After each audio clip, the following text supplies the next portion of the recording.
So guys, जब अज्जू भाई और अमित भाई एक साथ गेम खेल रहे थे, एक एनिमी आकर अज्जू भाई को मार देता है और अज्जू भाई नॉकडाउन होते हैं। अज्जू भाई अमित भाई से बोलता है कि अमित भाई रिवाइव करो। अमित भाई अज्जू भाई को बोला कि जल्दी से अमित भाई प्रो एंड अज्जू भाई न्यू बोलो, फिर आपको रिवाइव करते हैं। फिर अज्जू भाई ने जो किया आप लोग देख लो गाइस।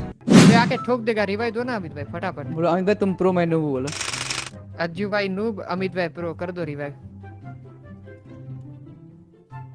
मैंने मजाक में बोला था अज्जू भाई इस प्रो, अब तुम गाड़ी को भूल जाओ। जाओ चल के आओ, जाओ जाओ जाओ चल के आओ, अब चल के आओ। जो आपने किया है ना उसके लिए यही सजा है आपके लिए।